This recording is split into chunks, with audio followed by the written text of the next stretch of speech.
Kaliteli ve sağlıklı bir yaşam için kişinin bedenine iyi bakması gerekiyor.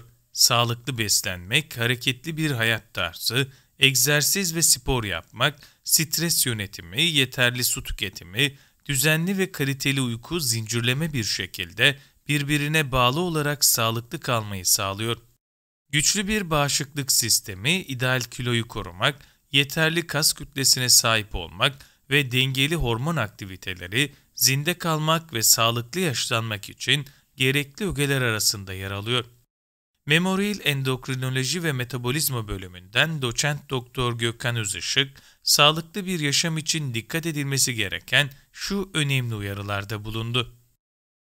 Dengeli bir bağırsak florası eşittir güçlü bağışıklık. Yaşam süresi ve kalitesi birçok etkene bağlı olarak değişebilmektedir. Çevresel faktörler, genetik miras, kişinin bedenine ne kadar iyi baktığı, iklim şartları, beslenme alışkanlıkları hepsi bu etkenlerin içinde yer alır. Bütün bu etkenler bağışıklık sistemini yakından etkiler. Bağışıklık sistemi kişiyi hastalıklardan korur ve sağlıklı kalmasını sağlar. Bağışıklık hücrelerinin büyük bir kısmı bağırsaklarda bulunmaktadır. Bağırsaklarda yaşayan mikroorganizmalarsa bağırsak florasını oluşturmaktadır. Bağırsak florasının sağlıklı olması, bağışıklığın da güçlü olmasını sağlamaktadır. Sağlıklı bir bağırsak florasında yararlı yani probiyotik bakteriler çoğunluktadır. Belli oranda da zararlı bakteriler ve mayalar bulunur. Bağırsak florasını olumsuz etkileyen faktörlerin başında sağlıksız beslenme gelmektedir. Stres, hareketsiz yaşam, egzersiz yapmamak ya da aşırı egzersiz yapmak, hava kirliliği, yetersiz uyku ve az su tüketimi bağırsak florasını bozan etmenler arasında yer almaktadır. Bilinçsiz ilaç kullanımları, özellikle antibiyotikler de bağırsak florasının dengesini bozmaktadır. Bozulan bağırsak florasında yararlı bakteriler azalarak zararlı bakteriler ve mayalar çoğalmaktadır. Bu da kişiyi hastalıklara karşı açık hale getirmektedir. Uzun süreli flora dengesizlikleri kronik hastalıklara neden olabilmektedir. Sindirim iyi yapılmazsa metabolizma düzgün çalışmıyor. Yağ seviyesini kontrol altında tutabilmek için ideal kiloda olmak ve sağlıklı beslenmek önemlidir. Vücut sisteminin düzgün bir şekilde çalışabilmesi için vitamin, mineral, antioksidan ve amino asitler gereklidir. Yanlış beslenme, yiyecekleri hızlı yeme ve iyi çiğnememe sonucu midenin yükü artarak sindirim problemlerini beraberinde getirebilmektedir. Sindirim ağızdan başlayan bir süreçtir ve besinlerin iyice çiğnenerek yutulması gerekir.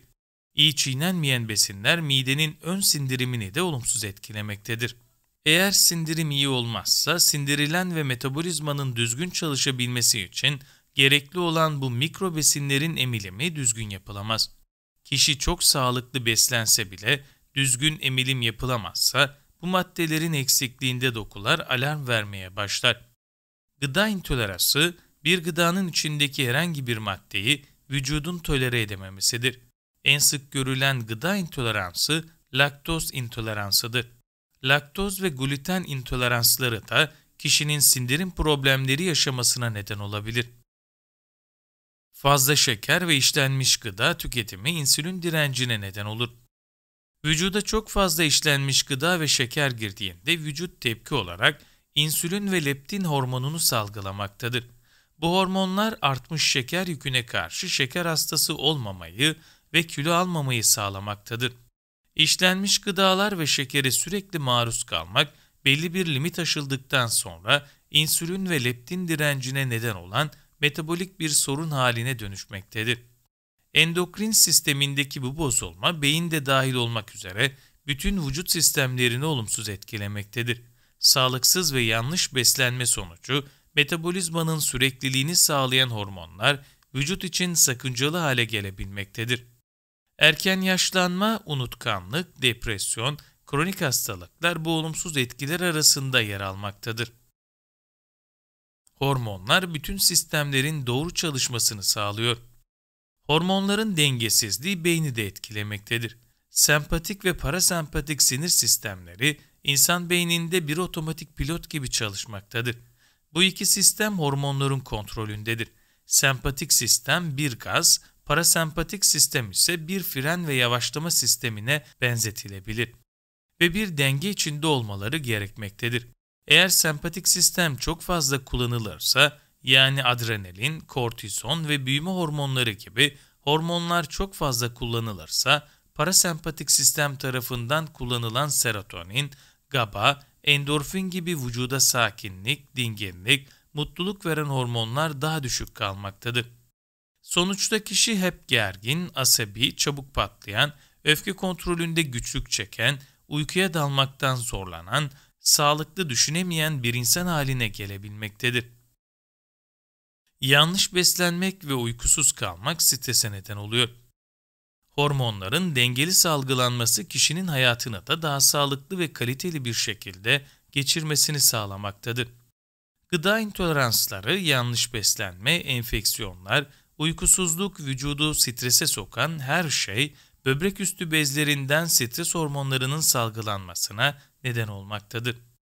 Adrenalin ve kortizol stres hormonları olarak da adlandırılmaktadır. Strese ne kadar süre maruz kalınılırsa o oranda kortizol ve adrenalin hormonu salgılanmaktadır. Bu hormonları da çok kullanmak daha sonrasında kronik yorgunluk sendromu ya da tükenmişlik sendromu ortaya çıkarabilmektedir. Vücut bu noktadan sonra kalp hastalıklarına, kansere ya da nörodejeneratif hastalıklar denen Parkinson ve Alzheimer gibi hastalıklara kolayca yakalanabilmektedir. Böbrek üstü bezlerinden sürekli stres hormonlarının salgılaması, diğer hormonların daha az salgılanmasına neden olmaktadır. Menopoz dönemi kronik strese maruz kalan kadınlarda daha ağır geçiyor.